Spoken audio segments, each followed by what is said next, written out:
into the online broadcast network, AfterBuzz TV. Over 20 million weekly downloads in over 150 countries, and your number one source for after-show entertainment.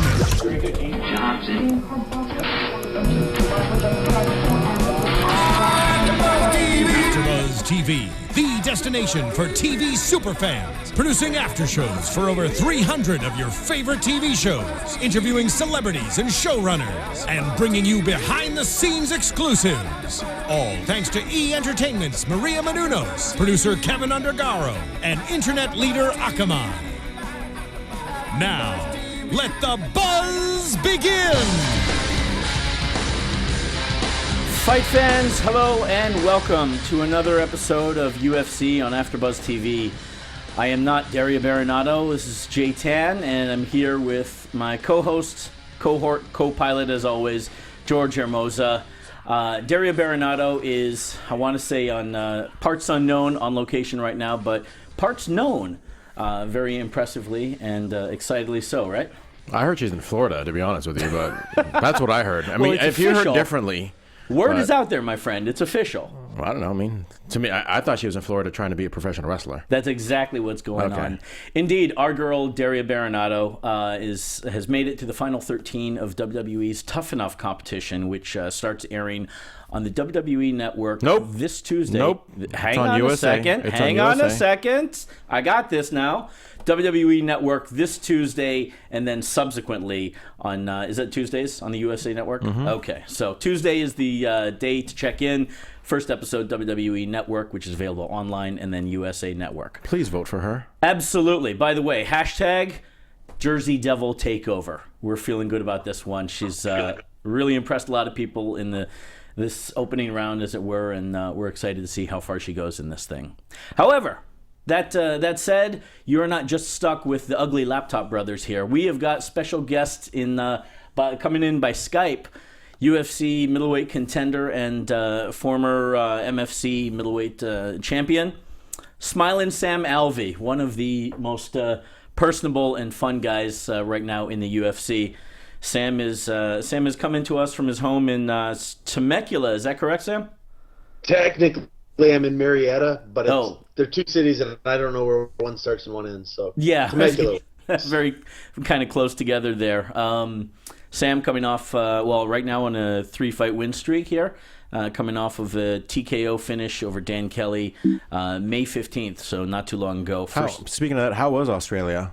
Yeah? Australia was great, especially coming from Southern California. This time of year, it's just beautiful. It's a little cooler. It rained pretty much the whole time I was there, and it was just wonderful. Mm-hmm. A little bit different from the SoCal sun. You rarely get so much rain, in SoCal continuously.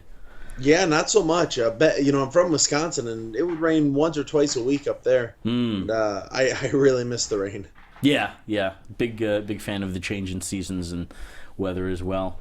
So, But we had a fight last night. Yeah, In Mexico. On top of all this stuff, we got a fight. We have what I'm going to say is a hell of a pay-per-view. I thought it delivered really well. Okay. UFC 188, excuse me, from Mexico City, Arena Ciudad de Mexico. Big headlines are Fabricio Werdum unifying the heavyweight titles over Cain with a defeat over Cain Velasquez in the third round by decision.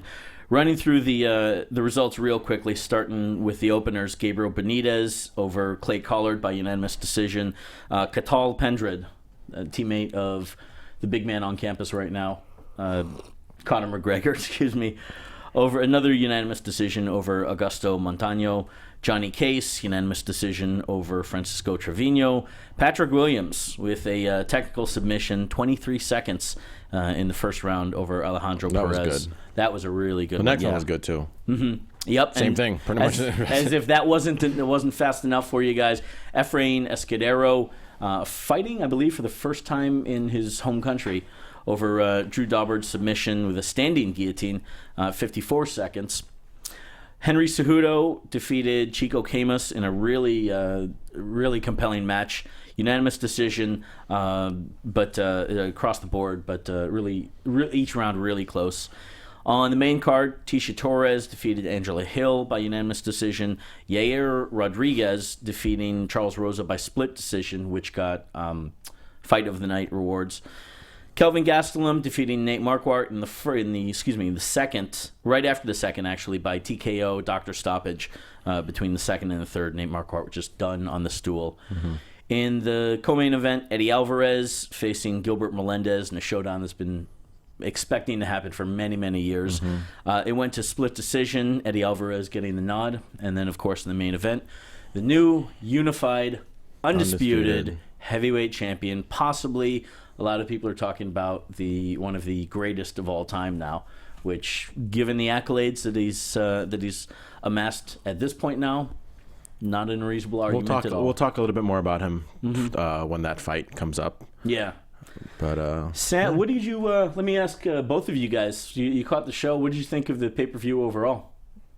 I thought it was a great pay-per-view. Even the undercards were pretty good. A week ago, Dan Henderson's card, it was maybe the best card that's ever been, and this one competed with that. I was impressed from fight one to the finale. I agree. Definitely very from an entertainment standpoint, very entertaining. From a fight fan standpoint, very technical as well. Just kind of seeing a lot of good fighters on the card. Where are you going, Sam? Yeah, it was. Sorry. A little technical issues with the camera there. I figured maybe the cat jumped on you or something. Yeah, something like that. I'm just getting adjusted. Fair enough. Get situated there. By all accounts, it was a successful night in Mexico City. Their second sellout, 21,000. They announced the third show in Mexico in November. In Monterrey. In Monterrey. I don't think they've mentioned any matches, but if the crowd is anything like, I don't know what the distance is between Mexico City and Monterrey, but if the crowd is anything like the past two shows and they book it with the right Mexican fighters, I think that's going to be a fantastic. They're going to go 3 for 3 there. We might be seeing maybe Cain Velasquez comeback fight. Yeah, seeing how he bounces back after this loss. Yeah, but we'll talk about it a little bit more. But I don't think he's going to fight in Mexico. But I mean, does anyone know the elevation between Monterrey and Mexico City? It's a good question. I do not know. You know what? By the way, we should a couple things before I forget. It looks like we are not yet on live on the AfterBuzz website. I believe there should be a chat. We're on YouTube. Oh yeah, on YouTube. Yeah. Go ahead. Tell me. See if there's any. Maybe somebody in the chat room. Nope. No. I mean, there are people in the chat room, but nobody's responded to the Monterrey, Mexico City. Joseph Boza, I know you're watching. Get on that. Let us know, man. But even Mexico City, about I think 26 feet, so not even that much. So yeah, so maybe it might be a little bit better for Cain Velasquez, because he definitely was not. He was definitely not feeling the elevation. No, he wasn't, but that could have been a very good fight lesson for him. I think one that he's not going to walk away from anytime soon, because having gone through that, I mean, that's going to stick with you. The scores, well, there weren't any scores, but that was an action-packed fight. Or I was going to say in general, action-packed, and even the decisions, even the ones that were clear-cut, I thought, delivered in terms of action. There were a few, I guess, that were pretty straightforward in terms of scores. But everyone up there, I think was obviously giving it their all. Maybe the Tisha Torres, Angela Hill fight. Well, let's start with that fight. Yeah. What do you guys think? What did you think of the Tisha Torres, Angela Hill? This was women's strawweight fight. Contestant season 20. Former Ultimate Fighter contestants we have in guest, Team Carwin, I believe it was. I was Team Carwin. Nelson versus Carwin. I wasn't the greatest on my season, but it was fun being on there. And, the experience of the house, obviously. Yeah. Yeah. So Tisha Torres ranked pretty high up, number 5, versus I believe Angela was number 13 on this one.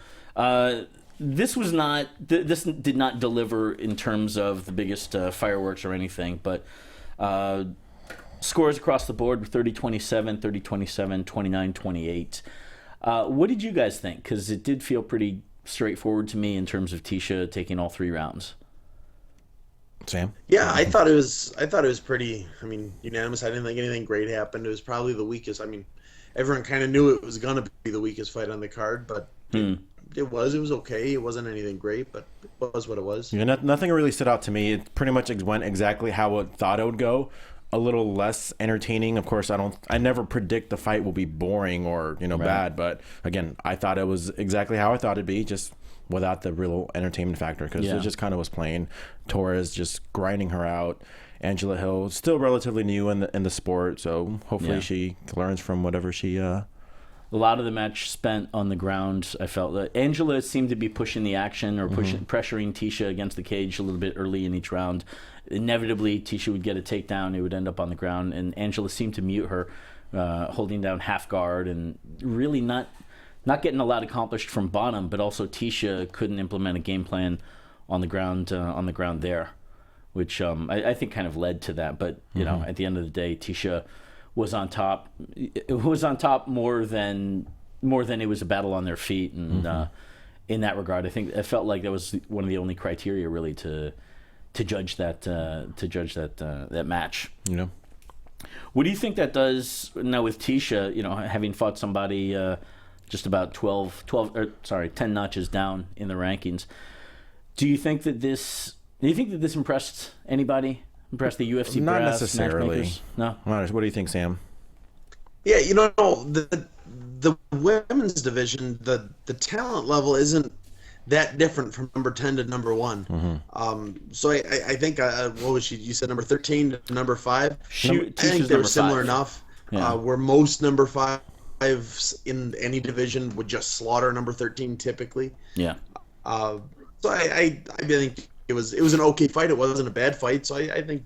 I guess I don't really know what I think. It was an okay fight, and it was what it was. Let me ask: do you think? I don't think anyone's gonna be. Yeah. Do you think that the difference in elevation, that seemed to be an echoing theme with a lot of the fighters? Do you think that's taken into consideration by Joe Silva and Sean Shelby when they look at the matches and what happens versus what they would expect to happen on paper? I mean, I'm sure they take care. They make mental notes of everything, but the elevation was the same for both fighters. Yeah, so I don't think it was that big of an issue. How soon did they need you down in Australia? And the reason I asked that is specifically because I'm curious. Fabricio Werdum spent, I think, about 2 months in Mexico, getting used to the local climate and altitude there. Kane, I believe, spent only maybe 2 weeks, came out 2 weeks before, maybe even less. I don't know how soon Tisha and Angela were there, but is there a certain amount of time that the UFC expects you down there? I would think at least for about 5 to 6 days, fight week, to do any promotional stuff and also to get acclimated. Are you allowed to come down there earlier, or and do they cover that, or is any earlier is on your dime? Yeah, any earlier would be on my dime outside of the plane ticket. They'll get me a plane ticket whenever I want to come down. But once I'm there, any hotel, any amenities is all on me. And so my first time in Australia, I got about 7 days. My second time, I got about 5. And I was comfortable with both, but it wasn't elevation like Mexico City is. Right. Was the most difficult part kind of getting adjusted to the time, the time difference? Both Brazil and Australia were really easy for me for the time. Both fights, because they changed the time of day that I'm fighting. In Australia, I fought at 11 a.m. in Australia. And so I was just wide awake, and it's the middle of my day for me. And where it was 5 o'clock back here. And then when I fought in Brazil, it was a little after midnight, so it was like 12:30 at night. But it was a 6-hour time shift from what I'm used to, so it was like 5:30 at night back home. And again, I was wide awake and perfect, like it would have been at home. So the time zones didn't really bother me until I flew back. I fly back, and then I'm lying awake every night. Sure, because you've got nothing else on the mind. You get to sit back and relax, and the body says, "Okay, now give it my time," right? Yeah. Yep. Man, well, it's worked out well for you, I guess, in terms of fighting overseas, just at the right time. Works for your natural body timetable. It sounds like. Yeah, it was. I've flown a lot. I mean, lately, but throughout my whole career, that was kind of the biggest positive of fighting was getting to see the world. So maybe my body's just used to it. I've done it a little more than most people. Yeah. Next match we had at 145. This one was fireworks. I think we saw a star in the making here. Yair El Pantera Rodriguez versus Charles Boston Strong Rosa. This went to split decision. To me, it was pretty straightforward. Yair Rodriguez did walk away on scores of 28-29, 29-28, and 29-28, at least as far as how Bruce Buffer read them. What did you guys think of this match? This was a fun fight to watch. This is a guy who won the Latin America Ultimate Fighter. This is his second time fighting in Mexico. He fought on the last Mexico City show. Now he's fighting again on the Mexico City show. City. No judgment. Show. Yeah, it's tongue twister, but yeah, he looked very impressive. This guy, 22 years old. Bright future. And if you listen to Joe Rogan, he was all praising, Yair Rodriguez, and rightfully so. He had a couple, reversals, just ground movement, just being on his back. Just he definitely knew what to do, and something that as a 22-year-old, he's only going to get better. Mm-hmm. Sam? Yeah, it was from the first 15 seconds of the fight. I was telling everyone at my house. I said, "Yeah, he's got fight of the night." And he didn't disappoint. My buddy Jordan Winsky, he's an up and comer, and he's 135, 145, and I mean immediately I said, Jordan, stay away from this guy. You get the chance to fight him, don't take it. Did you guys? Was there any question for you guys in terms of the scores? Did you guys? Not for me. I know they had it a split decision, but I think Rodriguez totally won that fight. Yeah, Sam. Yeah, I agree, and I disagreed with the split decision, but yeah, it just looked like his fight from start to finish. Yeah. I thought the first round was pretty close. I could possibly give that to Rosa for the takedowns. I think that was probably the closest in terms of striking. But after that, Yair just pulled away, and each round really was his. He impressed me, especially even when he was on his back, working, having flawlessly, going to set up triangles, working from bottom, elbows, things like that. Really, really impressive. Yeah, you don't see many countries come out with fighters that are good on their back like that. You have America and Brazil, and he surprised me. He impressed me. Mm-hmm. Yeah, he's a guy that kind of reminded me of Kelvin Gastelum, who, of course, another Ultimate Fighter winner. I don't think they should rush him too much. I think he's 22 years old. They should steadily pace him. Yep. Don't throw him to the wolves immediately. He's still not. I'm not saying that he's not ready, but definitely, groom him. He's definitely got a bright future. They're going to go into Mexico again. Yep. He can be him, Cain Velasquez. A lot of these guys can be the poster boys of the Latin America UFC. Yeah, I think it makes sense. What are we? We're in June, not too long before July. Mm-hmm. So another. Let's see. Could you fit one in the training camp? August, then November. You could. Possibly, if he's free and clear medically, you could possibly get him somewhere in August, and then back to Mexico in November. That would make sense. Yeah, give him a few another reasonable match between now and then. After that, Kelvin Gastelum. Speaking of whom? Yeah. Kelvin Gastelum going up to 185 after two, I believe, failed attempts at 170, at least in terms of making weight, going up against Nate Marquardt, who of course has been a middleweight champion and veteran. I think he was actually a welterweight champion in Strikeforce. Well, I was going to say, Tyrone Woodley. Specifically, welterweight champion in Strikeforce, but then King of Pancrase in Japan. Yeah. I believe that was at middleweight. Been around for a long time, 50 fights, possibly a little more, but Kelvin wins by TKO, doctor stoppage between the second and the third round. Nate did not have a whole lot going on in this match here. In the first round, Kelvin was pressing him against the cage, landing a straight left, landed, and just a lot of work getting the better of Nate in general. Saw a flurry at the end of the first, and still just more of the same. In the second, and between the second and third, Nate just said pretty much no mas. What do you guys think? Any thoughts on that match? I was disappointed with Nate on that. He was one of my coaches on The Ultimate Fighter. Oh, yeah? And he's the most impressive dude I think I've ever worked out with. He's stronger than any middleweight has ever been. His jiu-jitsu is untouchable. His wrestling is usually pretty good. And I had him picked, and he was a heavy underdog. But I really thought he was going to get it, and I was wrong. And to hear him say, I don't have anything more, that was it. That was really kind of heartbreaking for me, because I think the world of him, and I think he's about as good now. I agree. I think, unfortunately, he's one of those guys who So it's sad to see him sit at seat like that. Yeah. Do you think that that's the last we've seen of him, or you think he's still got a little bit more, and maybe it was just this camp and this show?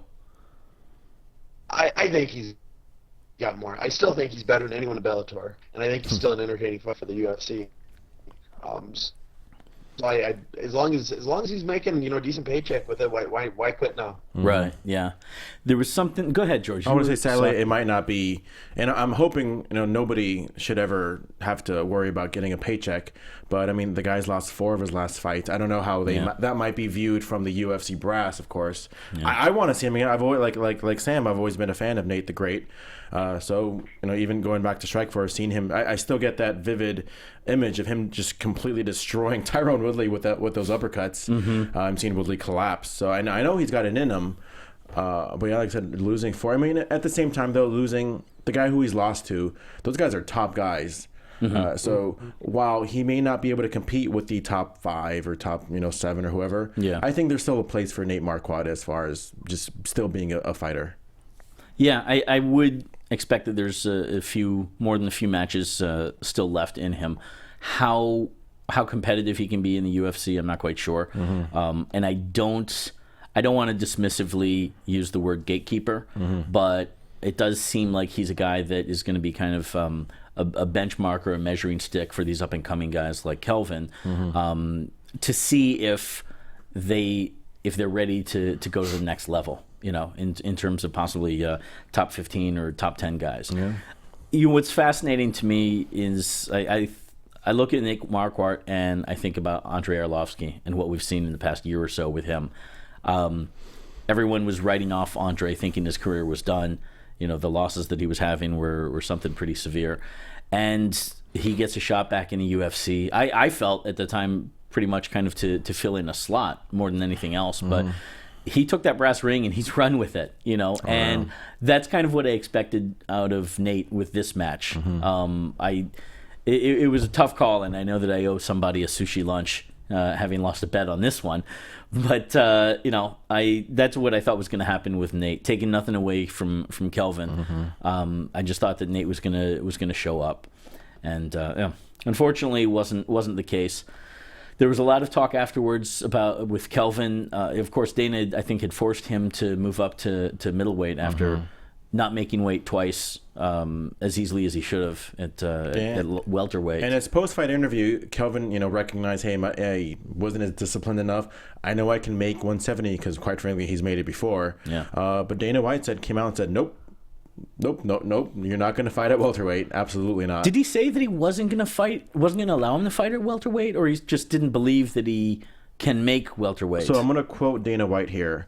I honestly don't believe he can make 170, which is weird because he's made it before, but he looked great at 185. He looked healthy. He didn't look like he was going to die at the weigh-ins, and he fought great tonight. If you're me or anybody who remotely cares about the kid, where do you want him to fight? I get it. He wants to be at 170, but he's going to have to do something to get to 170. So I guess he's not opposed to it, but it's if you're a boss, you gotta have confidence in these guys as just employees, and if he doesn't have the confidence, then you really don't have a choice. It sounds like the answer between now and whenever he fights next is to do a dry run and see if he can make 170 in a healthy way. Sam, I don't remember offhand. Have you ever fought at 170, or have you always been at 85?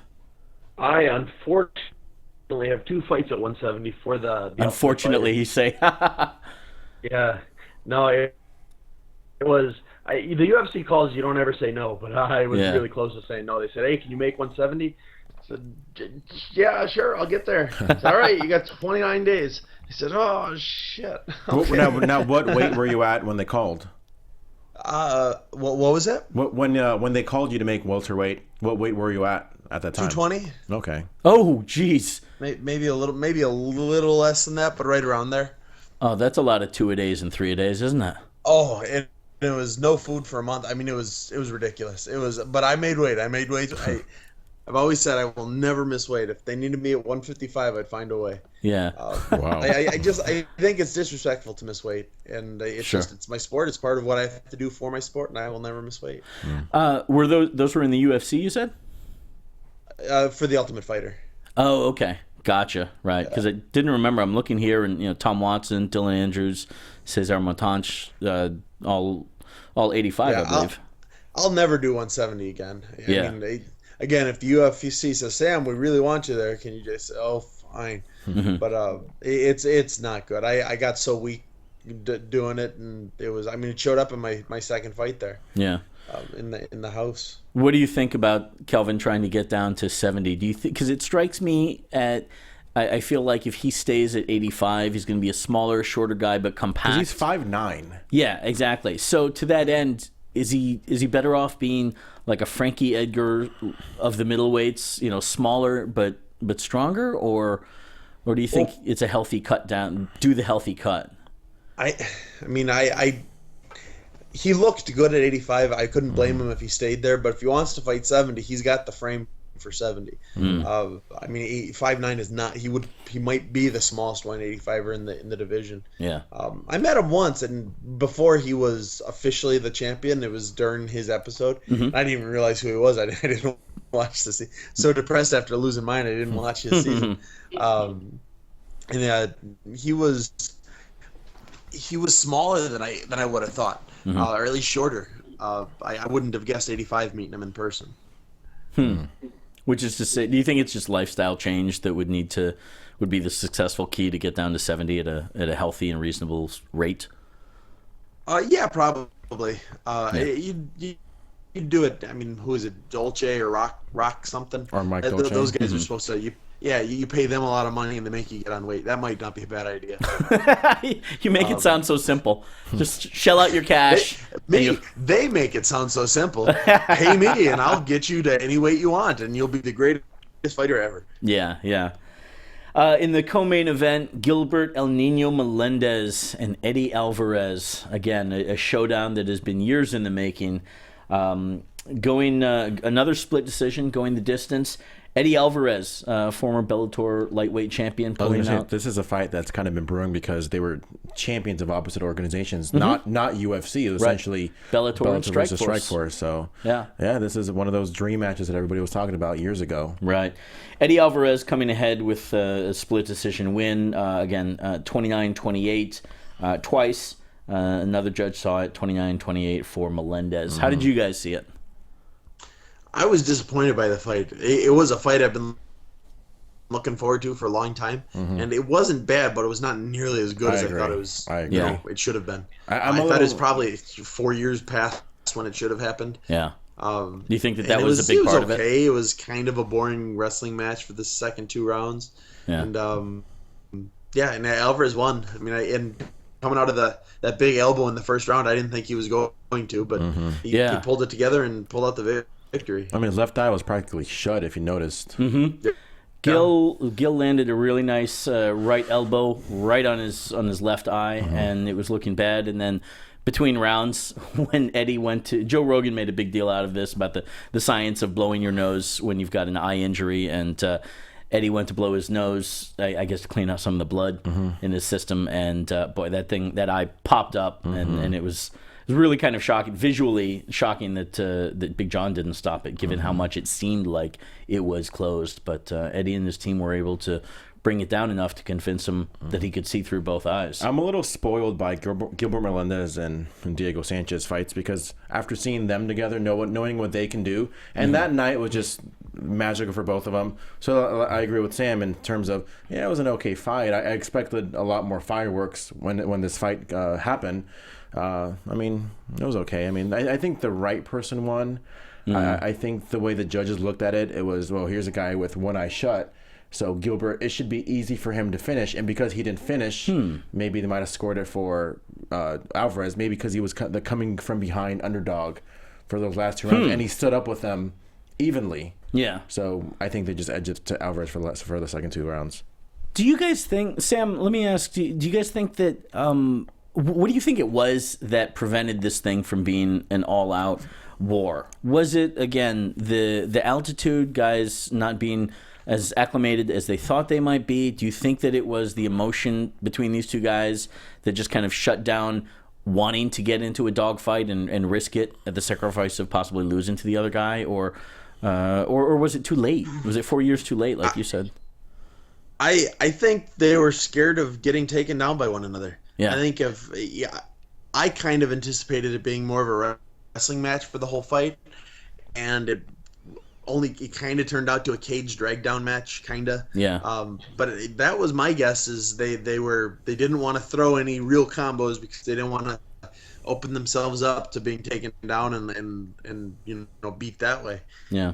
So it kind of looked like both game plans were just not what I thought they should have been. Yeah. I was a bit surprised and disappointed that we didn't see the Gilbert Melendez of old, like you said, with the Diego Sanchez fights or the trilogy with Josh Thompson. Those, he wasn't afraid at all of leaving it all in the cage. It was a mentality where you had to earn and throw down in order to progress in the match. And I didn't see that. I was really surprised that you could almost literally count the number of strikes and how far ahead Eddie Alvarez was in terms of his activity compared to Gil. It was low output from Gil, which is not the one that obviously we've come to know and love. Didn't have a great performance previously against Anthony Pettis. Do you think he goes back to the tool shed, figures things out, retinkers his game, and comes back stronger and better, or where do you think he is in his career now? He hasn't turned the corner downhill yet. I think he'll go back, figure some things out, and come back strong. You got to remember, Alvarez is hungry right now.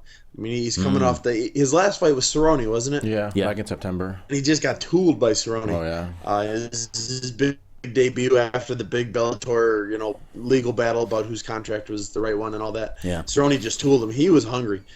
Gilbert just came off a loss against Pettis. I mean, like a bad loss against Pettis. Yeah. I could see him not being so hungry and taking Alvarez really light.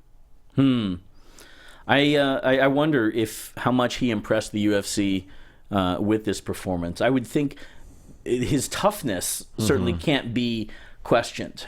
Going another 2 rounds with that eye the way it was, and really being, pulling out the win without any real controversy, I think. That's impressive. But do you continue to push him up the ranks, do you think? I mean, you give him a shot. You have to give him a shot. Yeah. Especially after the whole thing. He had 2 fights in the UFC. He still thinks he's a title contender, so he's got to get up there. Yeah. But do you put him back up? I mean, by typical MMA math, Gilbert being number 4 and Eddie number 9, with a win over Gil, does that make him the number 4 contender, do you think? Yeah, I think it does. Yeah. I think if you want to be the best, you got to beat the best. He beat the best, so I think he's the new number 4 guy. Depending on how long their injuries are out, I wouldn't mind putting Alvarez against either Pettis or Khabib Nurmagomedov. Wow, yeah, Khabib.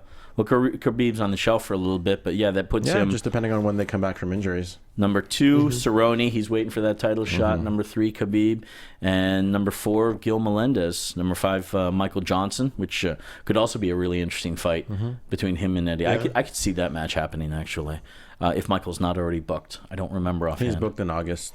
Oh, he's got one coming up. Yeah. Okay, well, it's around the corner. Before we get into the main event, which I know is going to give us a lot of fodder for talk, I want to talk to you guys here. Just an announcement from us at AfterBuzz. As you guys know, we love hearing from you guys. Tweets, comments on YouTube, things like that. We read every one of them. George and I especially do. Want to get your feedback, want to continue the feedback. Podcast One is doing a very important listener survey, which will take about 3 minutes for you guys to fill out. It helps us know what direction we're going and what we're doing right, what we're doing wrong. It helps us to improve the show and also gets you guys involved in our show. You can't be producers because a lot of you guys don't live here in LA, but you can help direct the show and give us ideas and help us mold and improve this thing. So please go to podcast.one and look for the survey. It's instant gratification for you guys knowing that you've helped contribute and direct the show here. Tell us how you really feel. Hold back no punches. Pull no punches, I should say. And help us get to know you guys better. So podcast.one, podcast1.com, pardon me. Podcast1.com to be sure. And look for the listener survey there. Thanks a lot. So thank you. No, thank you. And thank you, Sam, as well. You're welcome. Sam, you can now that you've done an AfterBuzz show, you can go to podcast1.com and I'll be there. the experience of being a guest. All right, so we've got history made now. Cain Velasquez, Fabricio Vallecajalo Werdum. There were 2 championship belts on the line. Well, I suppose one on the line. There were 2 championship belts going into this match. There is now one definitive heavyweight champion in mixed martial arts. I want you to know, and I got video proof, I called it. Did you? I said Werdum was going to win. Was that on the previous show? Is that your video proof? On last week's show. Okay, fair enough. I called it. I said Verdum's going to win. Go back. Miss Tough Enough said Cain Velasquez was going to win. Miss Tough Enough. I think it's mostly my biasness toward Werdum because he's such a nice guy. And you were there too when we interviewed him at the Invicta show. Yeah. I'm like, man, what a nice guy. I really hope he wins.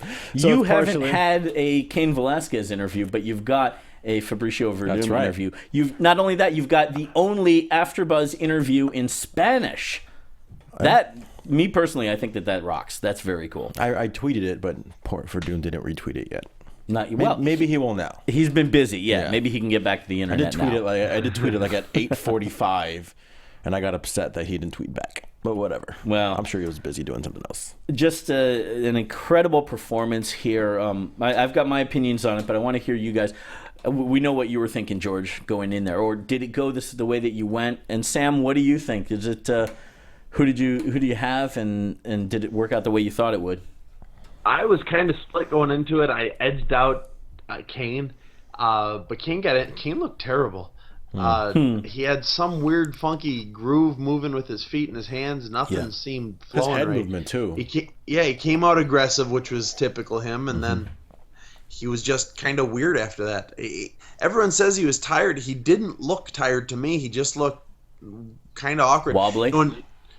Yeah. Well, when BJ Penn fought Frankie Edgar that last time, it was BJ just didn't look right. It looked terrible, and Cain kind of, it looked terrible, but in a different way. Not at all like BJ, but and coming out of the first, even though I think Cain won the first, I called after the first. I said, no, Verdum's got him. Yeah. I'm glad you mentioned that because I felt the same way after the first round, and overall in general. This was not the Cain that we're used to seeing. He was very wobbly, looked kind of like a bobblehead stumbling around in the second and third. But that first round, nevertheless, I did end up scoring it for Cain. I don't know if I'm in the minority with a lot of people, but Cain was busy. He was working the clinch. They were both trading a lot of shots, and Werdum was getting in on his head, to be sure, and opened him up with a cut. But that said, I thought that Cain was still taking it to Werdum and just barely edged it out with the striking battle in terms of power and accuracy. Yeah, I agree. I gave him the first round, and it was kind of even more downhill for him after that. Yeah, very much so. What do you think, George? I You had told me that you gave Werdum the first one. Yeah, I look at it. I think Cain, obviously not anymore, but was the best heavyweight, maybe even of all time in the UFC. Just the way he just completely destroyed JDS last fight. So I do think the cage rest has a lot to do with it because he hasn't fought in 20 months. And we've seen especially with Vitor Belfort, just how long just being inactive. Maybe that's why Cerrone wants to fight all the time, because he wants to always be in that zone, in that moment. When you're not fighting, you don't really get in that zone. You're too busy. And again, injuries happen. I'm not doubting that at all. But in Werdum, he was always active. He's beating guys like Mark Hunt with flying knees. Beating guys like Travis Brown, Big Nog. So he's definitely being active as much as he can. With that said, I just think that Werdum has just gotten that good to the point where he can match with anybody especially this fight, I think it was Travis Brown, you saw the improvements in his striking. Especially, of course, nobody will ever doubt his jiu-jitsu. Right. I mean, maybe even best heavyweight in the entire world. So you knew that he was going to have that advantage. But yeah, I just didn't think that Kane was going to take him to the ground. I think that Werdum's been that good at striking, and that's why I gave him. That's why I picked him to win. This is the other part of the story that really baffles me. Not baffles, but impresses me about Fabricio Werdum. Some stats here. So he's 20-5, 37 years old. His wins in jiu-jitsu whiz, black belt, very highly accomplished. Abu Dhabi combat champion from way back as 2003 in Sao Paulo, 2005 in Brazil. Pan American Jiu-Jitsu Championships, open at the open weight level. And I believe 100 kilograms, so that would be heavyweight. 2000, 2001, 2002, 2003, IBJJF in the early 2000s. There was a time, if you look back in his career, a lot of a little bit checkerboard. I mean, he's had a very impressive career in general, but let's see, 2006, 2007, some wins and losses here. Losses to Sergey Haritonov, Antonio Rodrigo Nogueira, Andrei Arlovsky, Junior Dos Santos, and then somehow a light switch goes on with him, and he turns things around and just goes on a ridiculous tear. Of course, he really caught people's eye. Was the year Fedor 2010, finishing Fedor Emelianenko, at that time considered one of the top fighters in the whole world, to have walked the world on 2 feet, and from there, he followed that up with a bad loss to Alistair Overeem. That was just a boring fight. Bad to be qualified. That was just a bad matchup. He didn't get beat. It was a matchup where he kept jumping guard and going ground. Werdum would destroy Overeem right now. Yeah, absolutely so. Yeah, and then just going on a 3, 4, 5, now 6-fight win streak. To the heavyweight title, and being considered, because he's finished Kane, and I think Fedor as well also helps to his credentials, considered another one of the possibly top 10 or top 5 heavyweights of all time. Top heavyweights, possibly the top fighters of all time, which is something to be said. Sam, are we having that conversation about that too early, do you think? Or has he earned that? Ever since his win against Fedor put him in the conversation, and his loss against Alistair, who I think Alistair's terrible. I think he's a terrible fighter. I think he was terrible back then. I think that will tarnish his world's greatest, goals. Yeah. But maybe somehow someday he can get a rematch. Alistair will never be a title contender, but hopefully someday he can get a rematch, and he'll just walk through him. A loss won't happen twice, and I think if he gets that loss one way or another off his record, I think then you can start looking at the GOAT. What's your prognosis in terms of potential contenders for the heavyweight title? Possibly JDS. Yeah. Possibly JDS. I think this is JDS's shot to get it, because honestly, if either of those guys fought Dos Santos last night, the way they fought, Dos Santos would have won. I think Dos Santos stands a much better chance against Werdum than he does against Kane. You think with the striking? You think he stays away? Yeah, I think with the striking, and I think his takedown defense is good enough. Yeah. That the jiu-jitsu wouldn't be as big an issue. Huh. Interesting. Yeah. I would give the next shot to JDS for the simple fact that I think Stipe's up there. Yeah. I think Arlovsky's up there. I think Arlovsky is 1 win away. But the simple fact that JDS beat Stipe, so it's kind of hard to give Stipe, kind of put him in there, But and plus there's history with him losing to JDS before he left the UFC, so it kind of makes sense. I don't want to see Kane get an immediate rematch because of the way he lost. Agreed. So yeah, I'd give it to JDS. Just don't know when. I mean, I'm sure soon. I know Werdum's very active. He's not going to wait 20 months.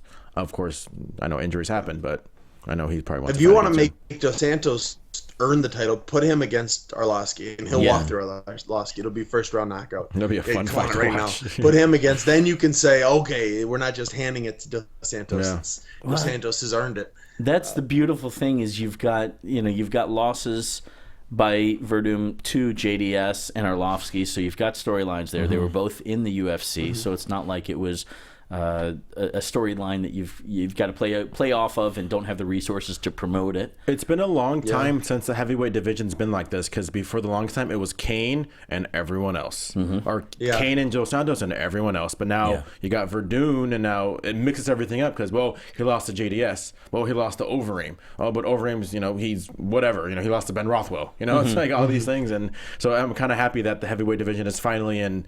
I don't know what I'm looking for, the word I'm looking for, but the bottleneck has opened up. Yeah. I was going to say, and the bottleneck for a lot of our champions right now that are clearing out their divisions, Ronda, Demetrius Johnson, it was because they were clearing out their divisions.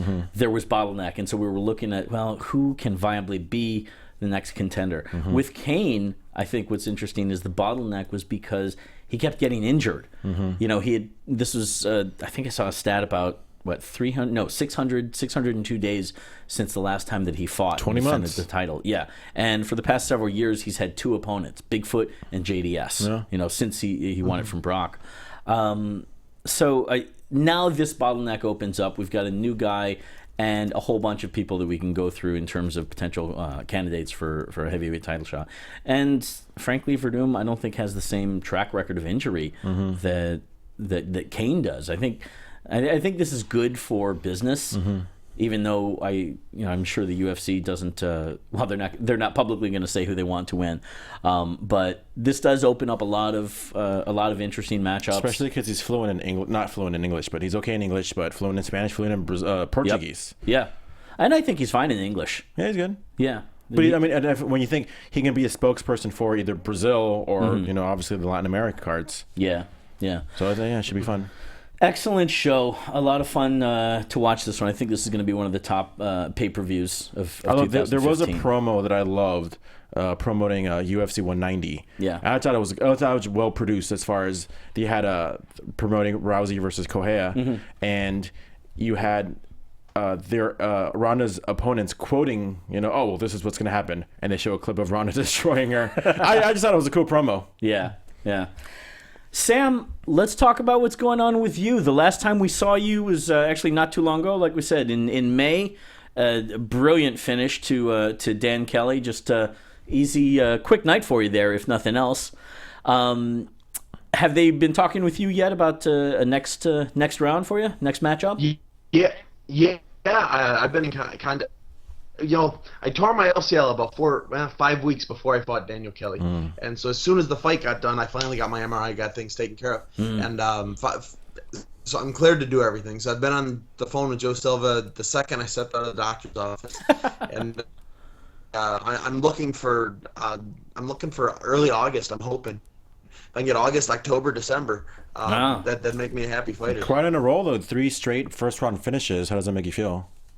Oh, I'm feeling great. King Smiling. of the world. Just to get in the UFC is something. Then to get a win in the UFC is something. And now I've gotten three in the row, 1 bonus. Although I think I should have had 2 bonuses. I'd agree with you there on that. Yeah. Yeah, it feels great. I'm very, very happy to be doing what I'm doing with the company I'm doing it with. You've been fighting since 2008.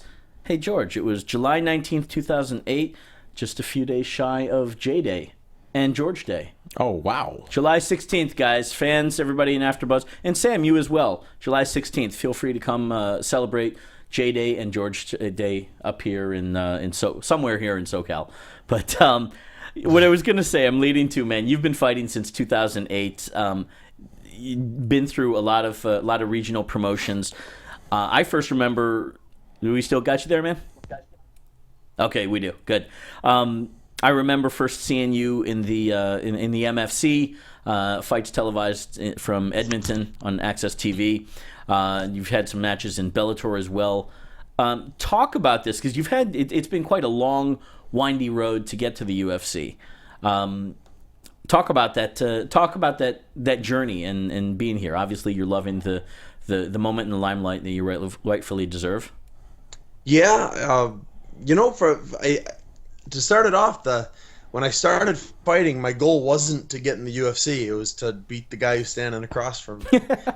As a matter of fact, I didn't know there was a such thing as the UFC until I was well into my professional career. Get out of here. Really? Yeah. No idea. Somebody said, "Hey, you want to fight in a cage?" I said, "Yeah, man, count me in. I'll be there." So they said, "All right, you're fighting this guy." I said, "Okay." And then they said, "Hey, you want to fight again?" I said, "Yeah, I'd love to fight again." Then eventually somebody said, "Hey, you want to fight in Russia?" And I'm still an amateur here. I said, "Yeah, absolutely, I'll fight in Russia." And I got back from Russia on a Sunday. I was there for 2 weeks, got back on a Sunday. On Wednesday, I got a call, said, "Hey, you want to do a heavyweight tournament next weekend up north?" I said, "Count me in." So I went up and I won this heavyweight tournament for King of the Cage. And from there, I turned pro. And I still no idea the UFC was a thing. I was just fighting, and eventually somebody said they'd pay me if I fought. I said, "Oh, that's pretty sweet." And so I just kept going. I started training somewhere along the line, and it's just been a great trip. Eventually, I saw that I can start making some real money doing it. Little did I know it was going to be 6 years before I made a little money doing it. But it was great. I've had a great career. I fight as often as I can. I've got more fights than most UFC fighters do. I think Nate Marquardt's about the only one with more than me now. Yeah. And I've just been living the dream, getting to travel, get to see the world, get to do something I'd be happy to do for free. Yeah, I got to think that their reaction to you has been pretty favorable. Like I said, one of the most personable guys in the cage at all. There you go. That's the smile, and as I understand, that's been kind of your nickname for even possibly longer than even your fight career. Has it the last show you had? I'm gonna cut to this question with the tanning sponsor that you had tanned across your chest there. This was shortly after some figures for the Reebok deal came out, and it's not the first time that we've seen something like that in MMA. People henna tattooing, or I think tanning might have been a new one though for that sponsor. By the way, let's plug them. Who was that sponsor once again, and how has that affected things with the UFC? I know you got a little bit of a talking to, and presumably moving on after that. Yeah. Well, first off, it was Perfect Tan. It's a tanning company here. Just like me. He trains with me. He's actually on the amateur team at Team Quest, and and he trains with me. Great guy. Brian DeMint is the owner. He's got. He always brags about it. It's like the nicest tanning facility voted upon in Southern California area for like the last 4 or 5 years running. And he's if you ask, he'll tell you everything about how he's won the awards. But it's a really nice place, and it actually wasn't his idea. I came up and said, "Hey, I would love to do this, and it'd be even better if you paid me." And he said, "Yeah, okay." So he hooked me up with the stencils, and after I made weight, but before I stepped on the scale, I had my wife spray tan it on, and stepped on the scale, didn't know anything was wrong. Nobody said a thing about it. I flexed, winked at everyone, did all that. And then the next day I was walking to the cage. I took my cape off and my shirt off, and one of the what do you call them? One of the UFC guys said, "Hey, that's got to come off." I said, "It can't come off. It's on me for weeks." I said, "Oh, okay, well, go do your thing." So I did my thing. I came back and I got yelled at bad.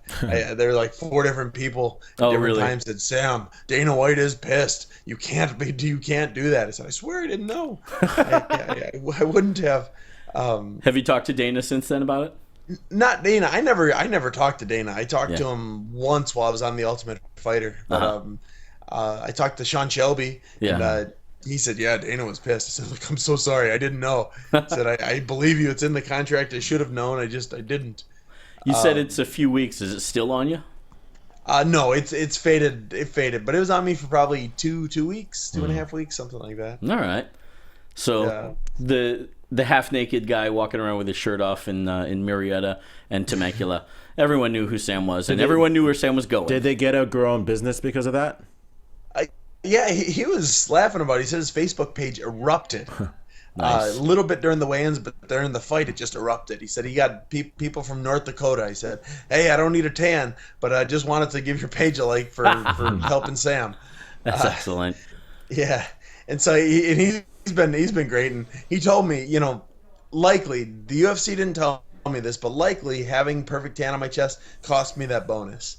Because it was a pretty cool knockout. But likely did. He told me though that he said he'll get me that $50,000 in free tanning over the course of my life. So it was not a complete loss.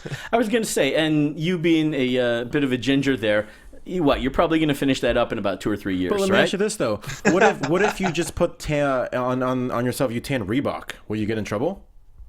I'm not gonna try anymore. So I'm not gonna do anything super exciting. Yeah. If I get a chance, I'll talk to Reebok and maybe I'll do that. Yeah, or just put UFC. Yeah. Yeah. Oh, just a thought. We barely had a chance to scratch the surface with you, but a few other quick questions here. One of the many different angles with you, Sam, is your wife having McKee Sullivan having won. She's a working model or a former model, I don't know, certainly supermodel status as far as I'm concerned. Winner of America's next top model, season 11, correct? Yep. Technically, it's Cycle 11. Cycle 11, that's right. Yeah, 13-week episodes. There's the backstory behind that, how you two got together, and the fact that she corners you in pretty much all of your career, I believe, correct? Yep, she was there from fight one. She was at the beginning. She was just a free ticket if I said she was my corner, and she took it more serious than I did. Yeah, it was probably her that introduced me to the UFC. Because she was the one doing the research and right. She studies my opponent more than I do. She's a integral part of my camp, and she works with a lot of the guys too. I mentioned Jordan Winsky and Tom Galicchio is the MFC champ. She works with these guys. Right. You guys, did you guys meet at Team Quest down there, or how did this come about? No, I met her long before I moved to California. I met her at the Bristol Renaissance Fair, right on the state line of Wisconsin and Illinois. And that's the next thing I want to talk about. You guys and Ren Fair. Guys, check out Smilin' Sam's Twitter, his Facebook page if you can find it. I'm not sure if you have an Instagram or not, but Ren Fair, Star Wars convention, cosplay. You think this guy is not just another pretty face and big grin in the cage. You seem to be like a kid at heart here. Where does all this come from, man? I guess that's just it. I am a kid at heart. I always have been, and my goal when I first started fighting wasn't to be a fighter. It was to fight, and it just turned out I was okay at it. I got some power. I've been gaining a couple other things I wasn't born with, and I've just been doing me. Nice. So you were at the Star Wars convention like a month or two ago. Is that correct? Yeah, it was the Star Wars birthday celebration. That's 25 years. In Anaheim, right? 50 years or something. Yeah, right in Anaheim. What was your costume? It was so much fun. It was just a blast. I didn't quite catch your costume. What was it? I have like a leather hood and I had face paint. So that's what I was. I was a guy in a leather hood with face paint. Do you have any like unique Star Wars memorabilia? Not yet, but like I said, until recently, I've been a pretty poor fighter. So my collection is going to start growing here in not too long. Okay. What do you have in your mind? What do you have in your eye? Yoda's the man. I'm going to start getting some Yoda stuff. I got the Yoda fat head. Actually, I had a Yoda fat head. I traced it on paper. I cut it out, and then I taped it to my daughter's wall, and then I painted over it. Then took it down. So she's got a Yoda on the back of her door in her room. Right. So I'll get some cool Yoda stuff. I'd love to get a life size, which is 2 foot tall Yoda statue, but we'll get there. Wow, nice. Well, like I said, we've barely scratched the surface with you, man. We've got to wrap it up here, but really want to get you back. Hopefully, maybe sometime we can get you here in studio. Hopefully, we'll get Britt alongside with you, and we can chat some more about all things Smilin' Sam. We'd love to. That'd be so much fun. Yeah, absolutely, man. Real quickly, tell us, confirm for us, where can we find you online? What social media are you? Yeah, hit me up. I'm Smiling Sam on all of it. Twitter, I do more than anything else. I've got the Instagram. I do the Vines every now and then. But I try and keep up to date my fan page, and it's Smiling Sam Professional Fighter. And I do more with that than anything else. But if you hit me up anywhere, I do my best to get back to you. Okay, there you go. George, Cool. what do you got to say? Well, you can find me at G Hermoza on Twitter and at Instagram. Again, please vote for our, I don't want to say former co-host, but No. you never know. She is permanent AfterBuzz. Well, people. she might be a former co-host if she wins the whole thing. And Daria Baronato, True. vote for her. She's I know she's in a good environment. # Jersey Devil Takeover. Yep. Let's see how far this can go. It's not just an experiment. It's like really like legit. Yeah, guys, we're pulling out all the stops. Joe Boza, I'm looking at you. I believe we've got to download the app. We should clarify. There is a WWE Tough Enough app. Fan voting every week after each episode. You can vote there. And again, Daria, the Jersey Devil Baronato, potential former AfterBuzz. Possibly former UFC AfterBuzz co-host. Yeah. Anyway, guys, JTan716 at Twitter, Instagram, and Facebook. And I think that's about all we've got here. So Thank you so much, Sam Alvey. Yep. Hey, Sam thanks Alvey, for having me on, guys. This was a blast. No problem. Can't Cool. wait to see you fight again. Best of luck to Me neither. everybody. I can't wait to get in the cage again. Yeah, man. We'll be looking to get you on there. Best of luck to everybody at the gym. And I'll be calling you pretty soon about the amateur team. Hey, that sounds great. I'll get him. I'll get him excited. Let's get Perfect Tan on there, huh? You know what? He's a fighter. I'll do what I can. He that is about the time he's looking to fight again. Him and me. I want a photo of he and I in the ring at the University of MMA. It'll be Perfect Tan and Perfect Tan. Oh, I That'll get be it because your perfect. name is Tan. Oh, I get it now. Okay, There it is. I just got it. Marissa, do we have you in the booth there? Yep, I'm here. Cue that music, lady. Absolutely. Take care, guys. Hey, have a great night, guys. Thank you. Dun, dun, dun.